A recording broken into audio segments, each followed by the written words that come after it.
stop before me na me we sunne ni e ya si me yeke e we po ma jo tori me no tori me ki je no mama na ti je na kono wi iPhone na ipike ya phone ya what if you want to ya ki gbe oko de ti an die me luwa oko ma ti ma ti je me na ya egwu egwa we no ma like mi to pa ya egwu egwa we no ma heke o be ti nene obi amu ye mu wa do we here goju we bo we dey fu ye kiju we fu me we ado disturb ya if you na kono bi ani it does it oh god so annoying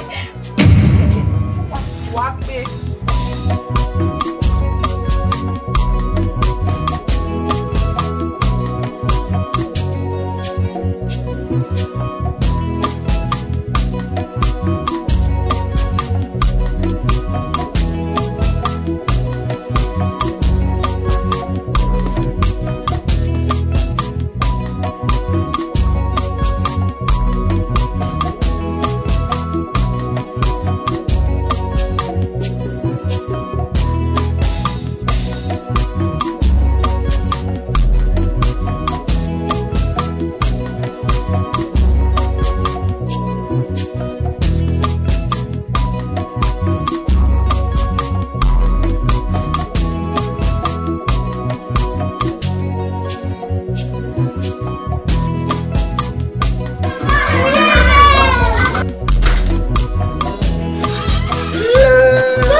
it is so you were na ya mwere zebe oyunpa no ire owa so kuma ije me egbe mara no wehia ogwe no hia ina ya ege ya we oduwa ni awa mu duwa pa de no ije me do asofa be owa ima ono rere wo ni emi ba imo na na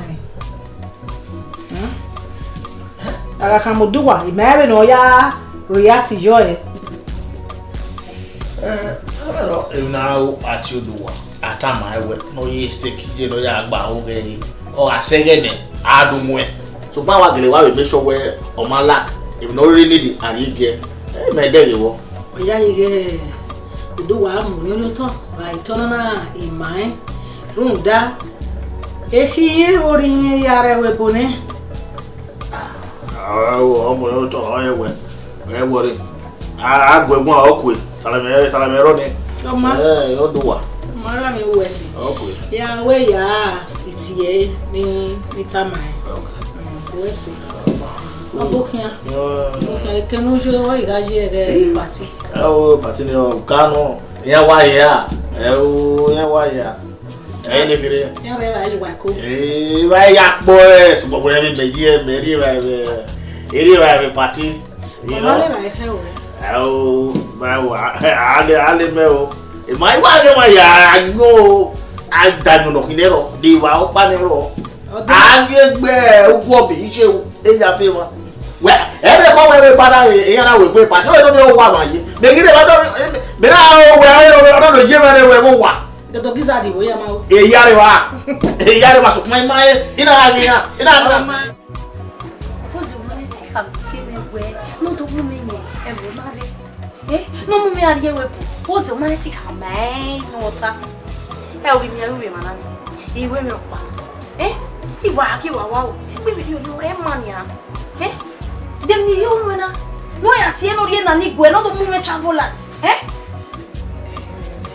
no ko to we na ku ne bo ko to we na wa wa na ni yo ma heke la re ko me we omo no ma pie benu we je na iju we mo pie o bi me we o ije benu we ya gba o bi me o ma be se ti gba o bi me ri o o ma be se ti gba o bi me ri o mi me idege ni we ni metana ya e lawe o iyeke o lawe iyeke o lawe ni metana we me The color we just even the young here, we just do. So, we just be able to go now. Beautiful.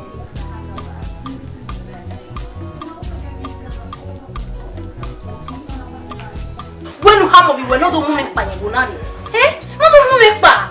And we will not woman eh. Ha! Punishment in Inania.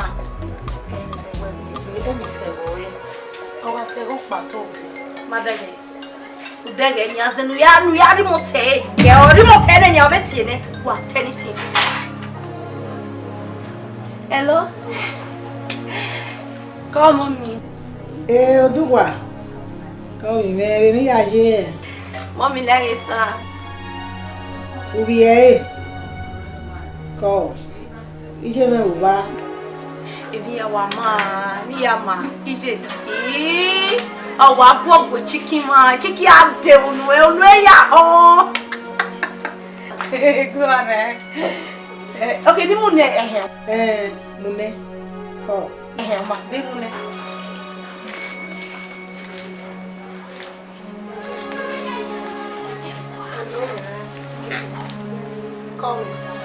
Ko ji. Uma. Iwa mane. Odu wa ya. Owa ya me wa ya ya me. Fi o fu mo we ye me o ye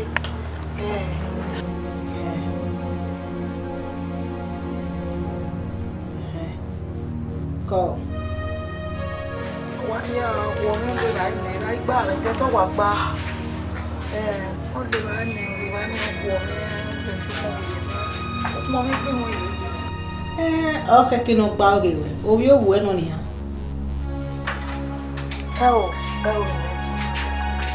Buena ve honi, verio. Le lo tuta ya ye. Você né. Uai, mano, aqui vai ser bem. Oma, ko, o wese boduba. No ya fi wo mo wuye. É que cuidar Ko. Oma.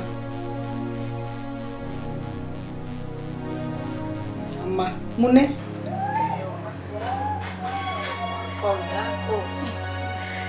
Hello. Duwa. Ko. Yari gore. Berie. Yari. Wari gore bakwe. Wese amana wala. Ani berie. Mama, na dao. Why ko? How about you? Bye. Love you. Why ya mama? Pass mark wale. Oje. Oye, mami no na ya ni. Na ya futu na wi. No? Ya la diaba. Ya che won ga ha me ba obi chicken. Ya che ni de chicken. Awe no ma wo no ro no. Wale ya. Ngata san. Chicken ya. Tani ohoni. Do wa me de chicken me de no wo no ro la. Ni wa so ya si. Woni go be no kwa. Woni go be no go. Igo no ri igo ni ri eyin wo. Mama, ya la dia no idio bo kan ni. Me ha. Wo bi ro mo bona. Nipa. Mega ro me ni ki ata ma na do. Iye me noge. Iye me. I can. Have fun now. Wa ti àwọn ni ara o re no si. Ija. So popa no nyo e sa me ebe na. De duwe na. O ma ese nu we aja. Mo understand we level e. Ti e gina me we de duwe na. De me ma o. Try your business. O wishe no pishe be. Address e say na. Your mother's mother. Mother's mother give that. As your grandmother na. Oma continue. Because what you mean? It didn't know your problem. Big one. Wow, when I get now, you show you which one you say this woman. One fun now you tell no baby, I don't fake tell you before now. Show it. Give me what I'm saying. That me my show. When we was saying now, it's where we go. Don't pay for two. Okay, got let on it. Oh, wow, yes. Come here, boy. Come away. Oh, yeah. Ura. I'm not coming. Ma, I'm there on it there. What you mean? trust me, more yake la. You don't know me. Me, yeah, make bomb video. I don't mess am up. I go position am where it's supposed to. Me watching up. Oh, why me? I'm at the position where my sister snapper inside tea. Me why in Nescafe am missing. We went on all yes. What they are right? On your father notice. Don't go right. Till we meet to part no more. Amen. Rest in peace. Oh, say that tell me we. Ah no. Oh my. I say no, it's you baba yo me ye ke o ki ni ki o ma ti o mo wo yo za gba gege. Okay. We are friends. You understand? I'm my love now. I'll try the story with you. Yeah, Snapper, Nescafe, who want sugar yo. She don't do me. How about go where? Do it, baby. I stress me. Me no war, it's not a dick scheme here. My sister. Play, yes, me clear now. Last for you.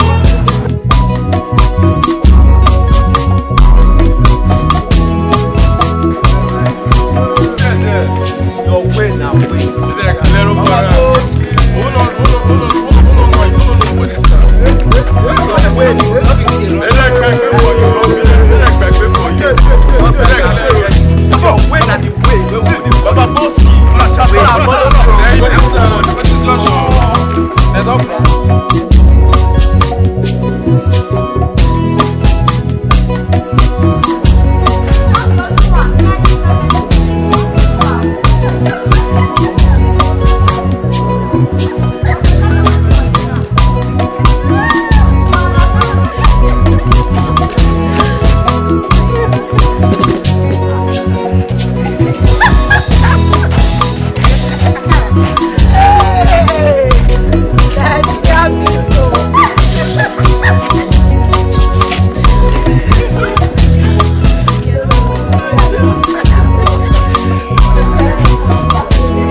On a affaire of you.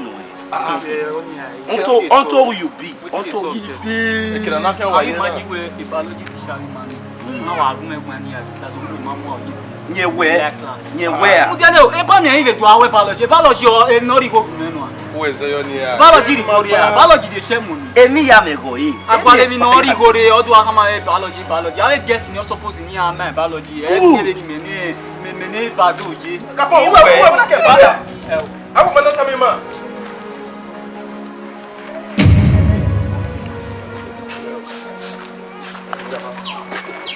Special person.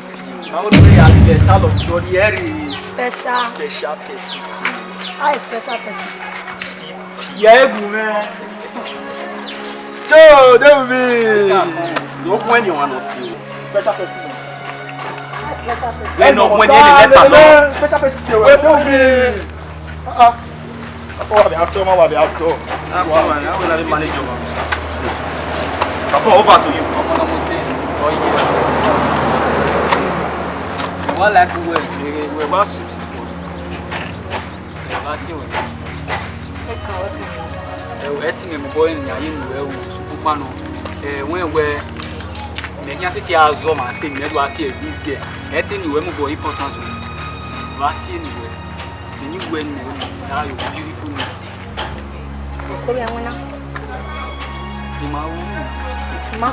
I love you, pigeon. The couple who are going to one more Captain Jack, one when I get one hour, down, not what we are there. As another will walk in all of you. Couple, other me. My brother, if you try, see, I he said, if you try, dictionary. When a dictionary.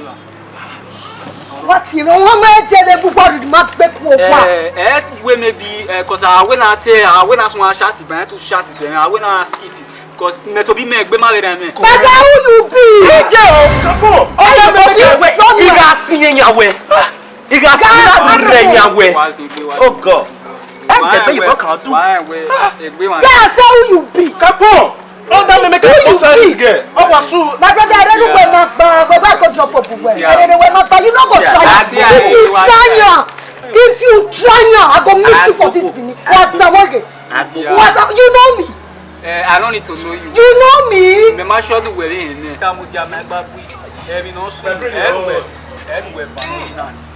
We ko Ivano and egbe ma eri ma gbara ni ba le ko le body me like. We me no say me na je me China do when you. Mama dey no ba we. No be wo wire. We woman me. We man me. Look, we are not seeing me. Why see me? Why are you young baby? Kapo. Who is getting? You know where? Maybe what's able in my. Yeah, I say who you. No, shut it up. Hey. See, if you try to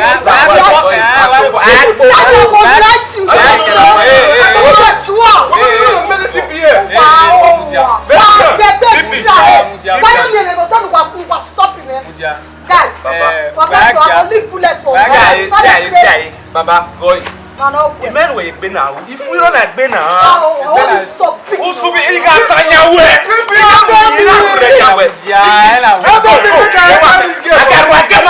You guys are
at this church. What's it going? Yes. Oh, beautiful. What a coincidence. Me marry girl well, me marry girl when you are as irrepe. Oh, boy. You want to bend. Say, I want you to hear good one. There, Mr. Mawe. Yeah, now how get out kick it. Il a donné ben you va bien bless you no mana. Oh, ya sa do video ah. We egba bu ba na guest na no go reki na. Na every time in in fact every time in egba bu ba na. Because mama mi ge ya we mi agbon. O mi ge na do ya la le nu waka lo abi my brother. Oh, abi my brother. Who wa na so ya? Na so ya. Egbe wa so. oh, What is that there?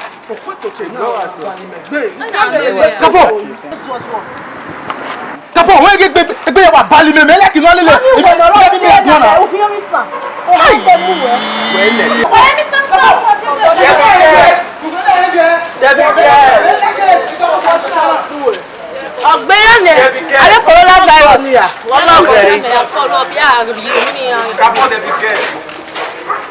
Father.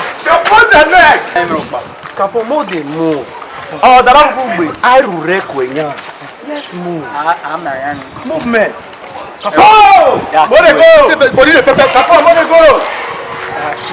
Oh!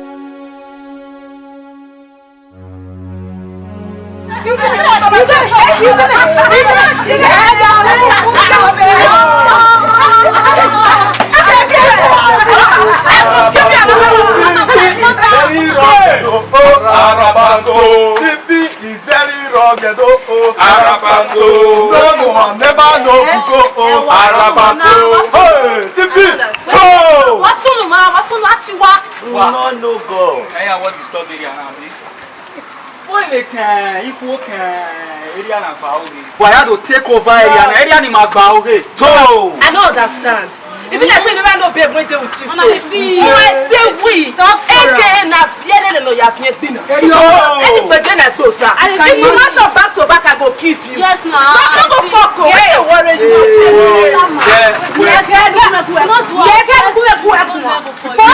Now, what is it? I'm a calm down. I'm a swap boko. It's sad. Oh, yes, sir. the fact that ni mayari again one wa mudia the fact that my area again when Emila we so therefore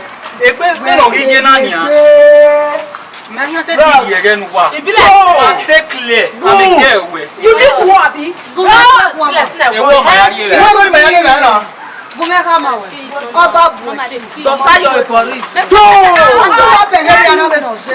Nobody president.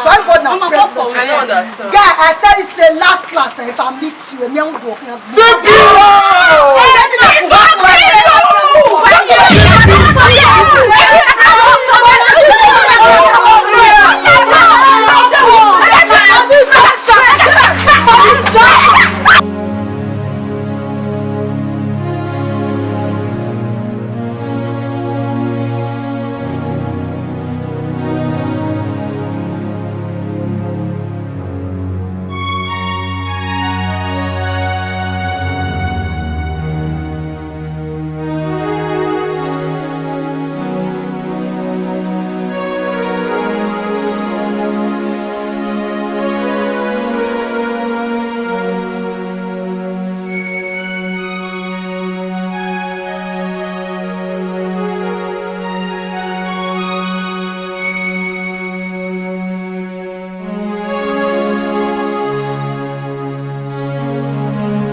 Everybody reach for Instagram. Quick!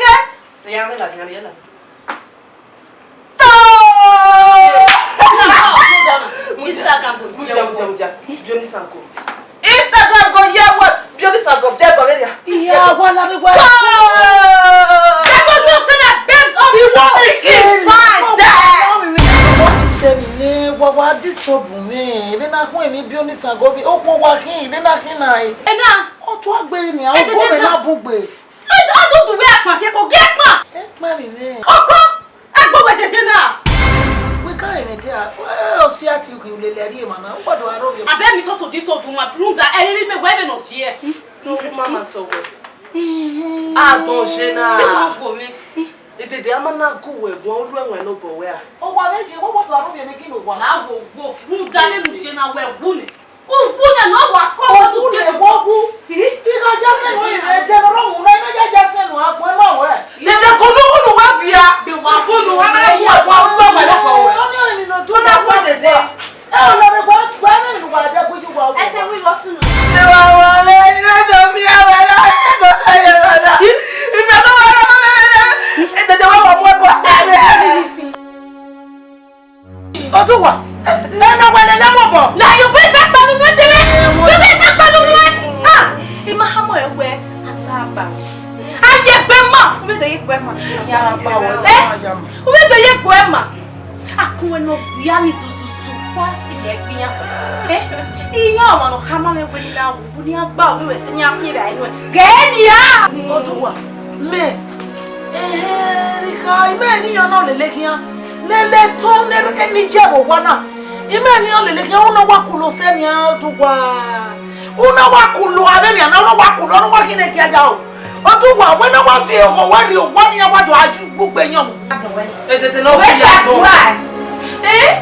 Na we de do yo ko le tete ya ni se ma mo la wa tete wa ka le bo yan me. Bo bi bi sa ipe ma ko. O be no bi ai. Ya pa e ga su wa. Tu wa. Ono yan fun ati pa so le ni akele ka no ma yan ifo ya. Iya ho e ku anu da umma. Umma ti ya ho e ku ya pa. O bi wa ya pa. O bi pa so le ni. We na fi wo e o. We na ni ado ojo da me. Ke bu ki ye wa.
ma yeye o.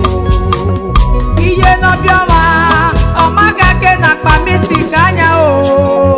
Iye no no ma ko, o ma kake na we oya o. Yereba. Iye me no ke. Iye me no koko me. Iye me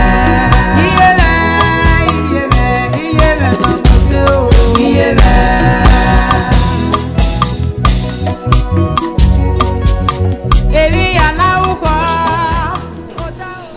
My nails, you know, so I'll take you out. So where do you want to go? Burger King. I said, yeah, okay, don't worry. So I will take you there. You're gonna enjoy yourself, like that. That's good. But why call it here?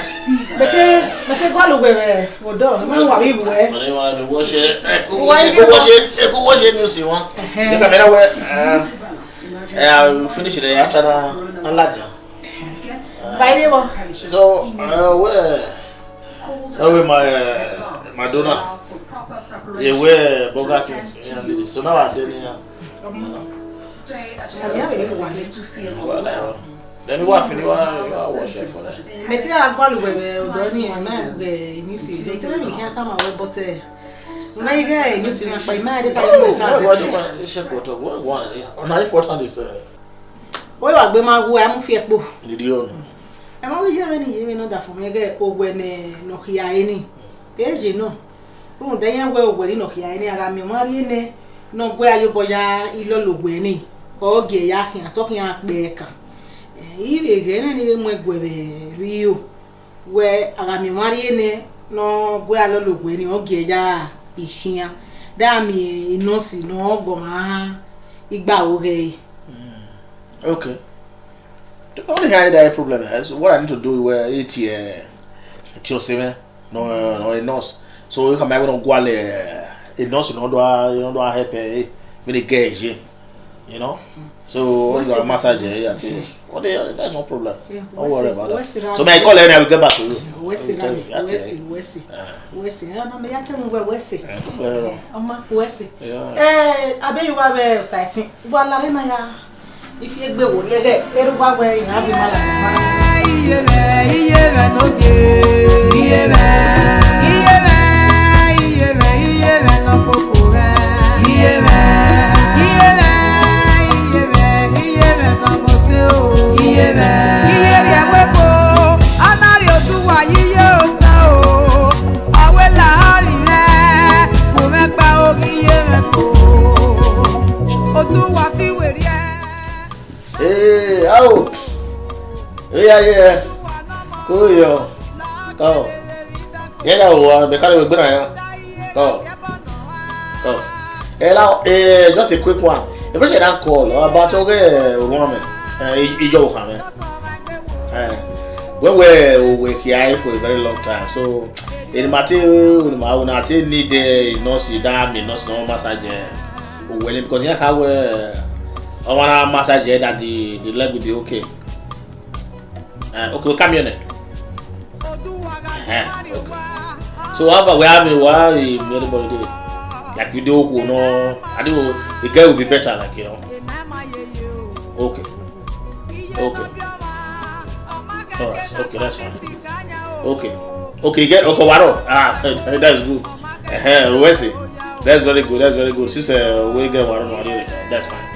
Our ma, my wife will be one later. Actually, later. Why go? Where you do? How about? Yeah.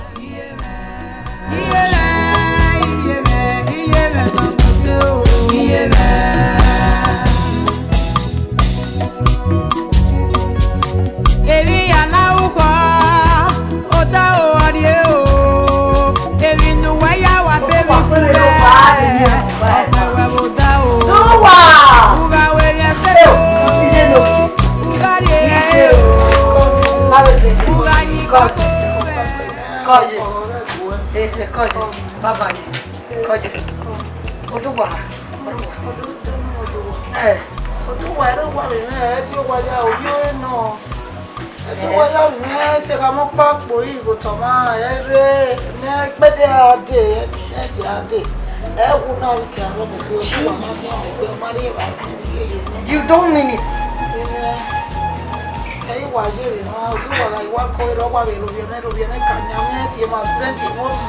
That's bad. Near them mawo. Near them mawo. Mini very able. Only the amount where any of it do have a school. Don't want to do one school. And you're not what you are all to walk. And no that way, but I and walk what one.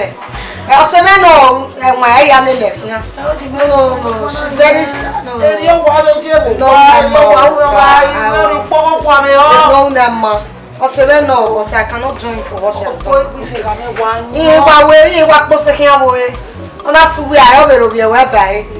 You make carry net up dinner. Memory better than a woman house. I walk with memory tell me.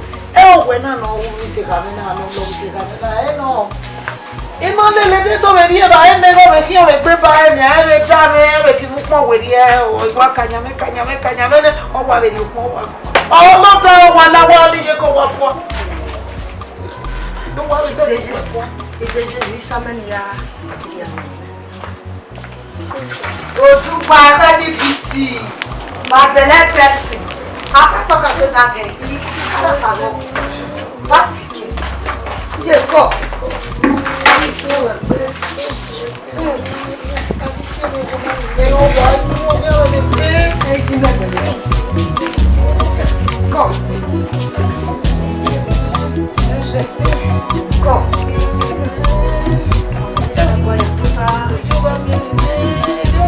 Why is it many? I know. Who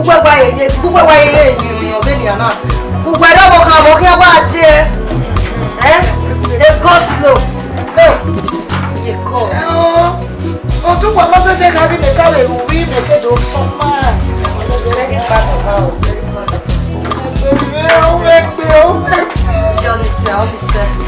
Only said, I'm very good. Let me out. I don't want to say.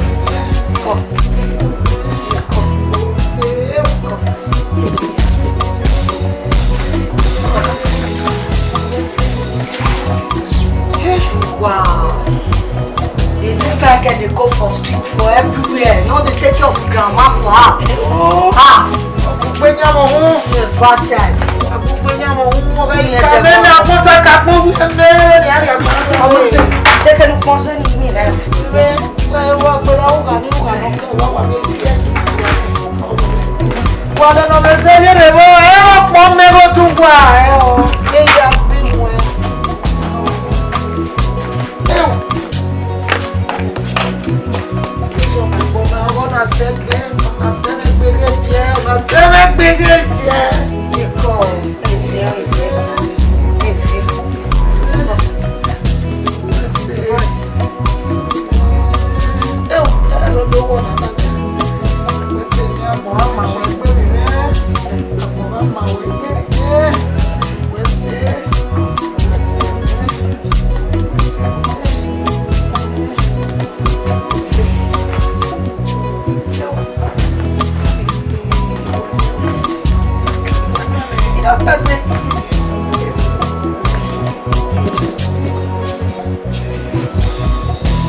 So what does it get? You know, no why, don't know why, don't know what.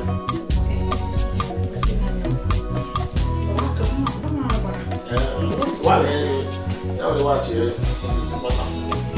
Now what do me? It's my. I got to go with the buy. no bunya igba oge kiyo egbe we mi wa ni no da do wa ya mo jiso do wa na re sko we mi ma na ogu yo ni a gbo ni bu ba e but again you where e wa ze do se o ama so ko e ba ya ze kekere bi je mi a ye le be broken ni o pa we te na go na in ko ni me be mo ni kere ya ma we se ra ni we se la ko me ke to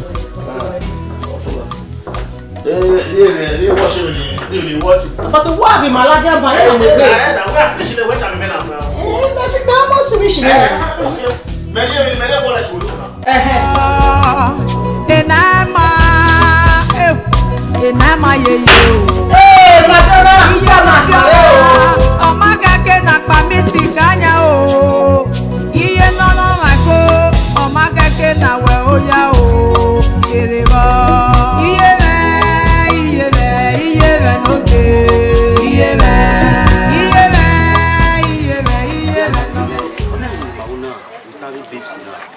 we are the mountain road. People na rufado video, instead of na how ya didn't argument now, wa correct every day arguing now. Now you follow up now. You must say now. You are good looking. We are man's after.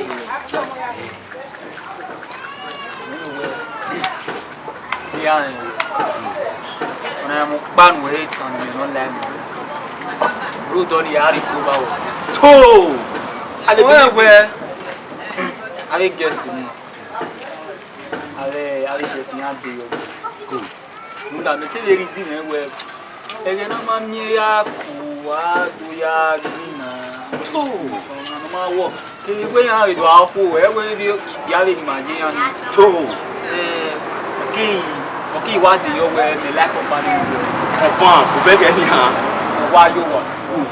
So you can put on here and what you did. Okay. Near the Popwani. So, when it was many get it right. No problem. Use your choice. No problem. Choice you want. Never yao Popwa ne go. Capon. Who you want me? You know so. Yeah, me come Good idea. Start making our life. Yeah, we could be the rugged. No matter rugged is yes, now yeah, it's white book yeah. So also me I have so you might even try I'll get back to you. Confirm. Who you want me Capon? Okay. Joshua wani. Yeah, on a meeting soon we will do with every nigisi. Joshua manaka do. I don't block you. You are round up in him. Trust me, I don't block you. Okay.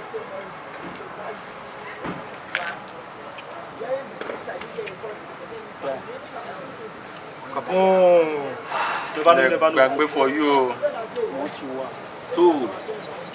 Baby, me guess me. I guess you win. They might be there. Il a média Capon.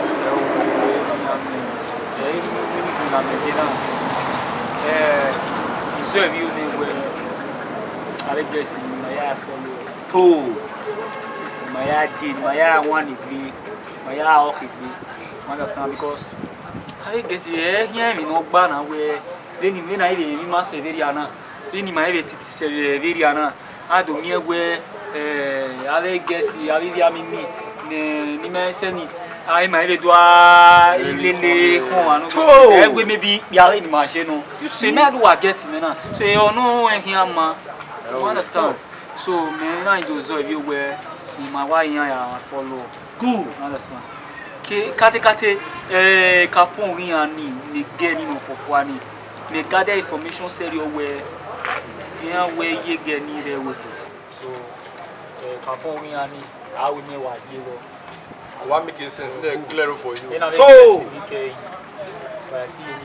they may want more Capon only what make sense if you are the grand Capon only but na pepper o avec esse ni te oni muyan bon Coco, my dear, I so more your duwe mena lele master me.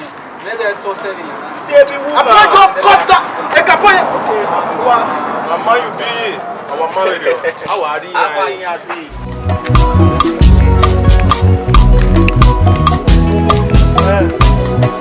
Sister.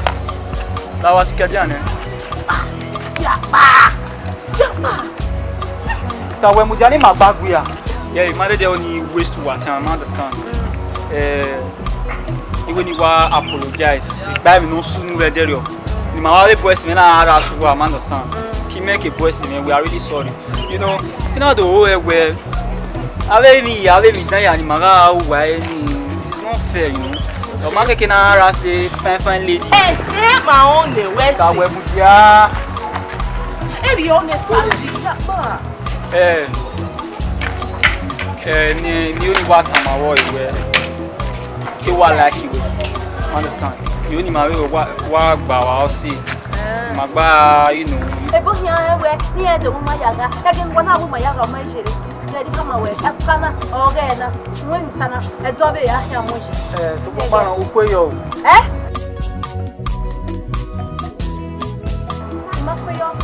Morocco, that is for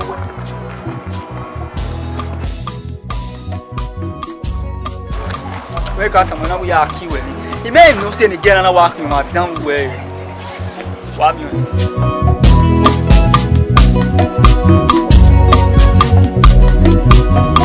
Oh, Capon!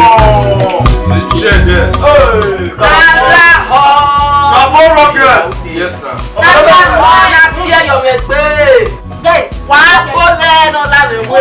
Is a Capon, yeah.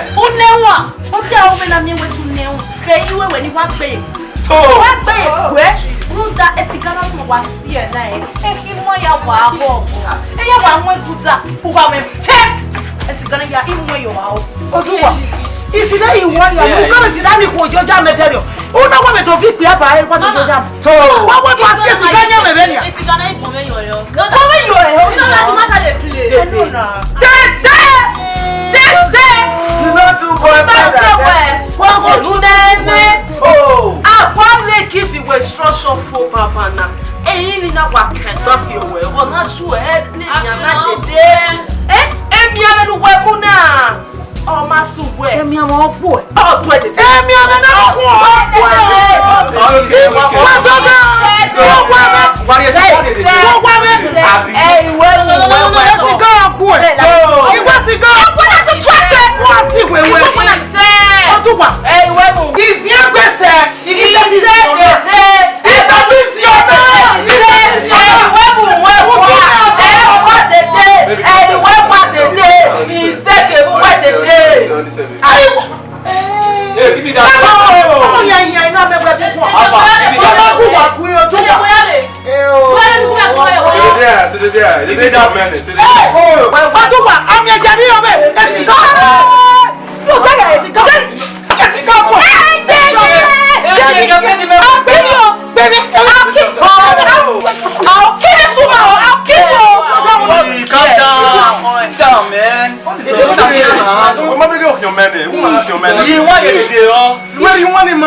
when I do go, they must so who I may say who I need to we are son.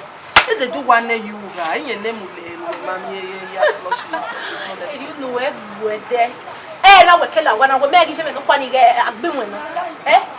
It may be a gay or so, not a bit 7 years. Oh, you are weird. They want a dog enough or you are walking over.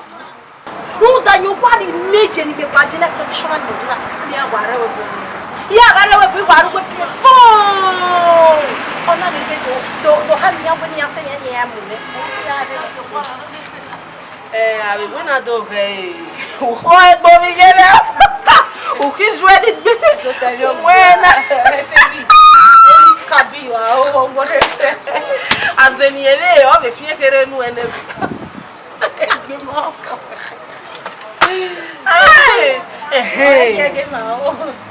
okay, I will be like a schoolboy so sister. So also we can do a day remember going they all say they only there what this me phone who what me who what this me phone.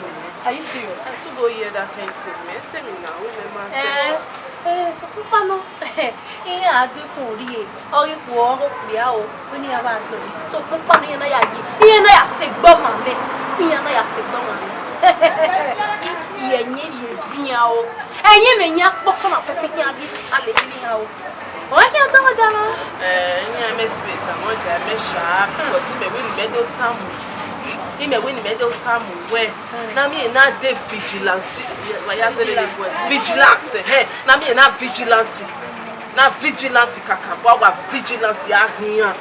I understand. I feel better. Everybody there at a lot. Mama, we lose that day, you know. Mama,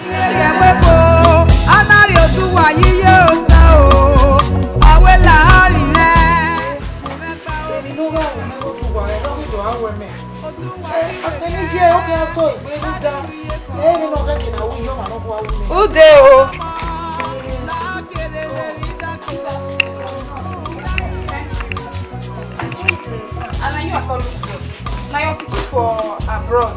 Your mama will do her husband. Nice send me consumer condition. How you did now? Oh, you my booking? Yes. Yes, they did that and I see my check my mom. How you did? How you doing? I saw you see me you know your face no look bright. How your legs now? So tell me see your legs. You feel the waka now. Your face no be loud or it you don't eat. So I buy food. Thank God I just tell me say I buy food. No. Salopwa wese. Tu manu itamia. Odo wa ku meje phone e call it. Odo wa no dey let me touch it for phone. I bring drugs for you so you need to okay. Odo, he say my hand dey smell. Jesus. You go talk to my pikin. Yeah. Hey! Don't worry, everything go do okay here. You go to this day. Yes. I specialize in massaging of legs. So I go massage these legs that you start to do. Yeah? Don't worry, your son, I say, your pikin, I say, I say, don't worry, you'll be fine here. Go work again. Okay. I'll bring washing up.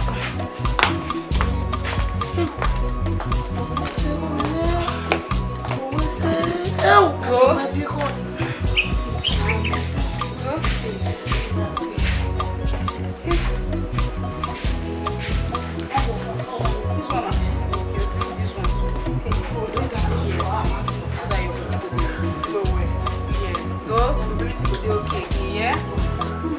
What do you do that girl say? I don't do anything. Your key for that side here, waiting the apple for this side. You go best where well. I don't know. What did that pikin do? No, no worry, no. Just eat you here, eat.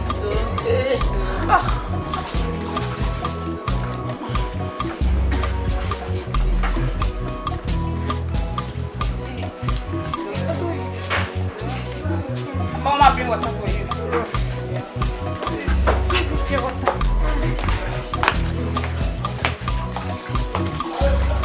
do what?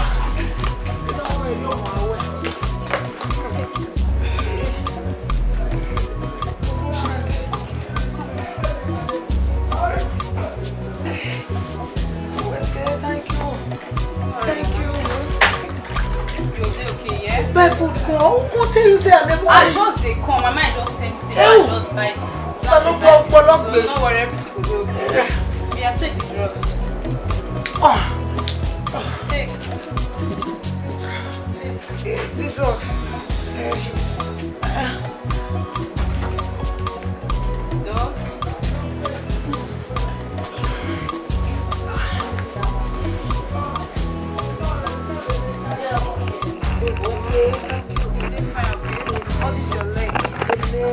I'm going to go church again. Yes. Mama, you go church. Yeah.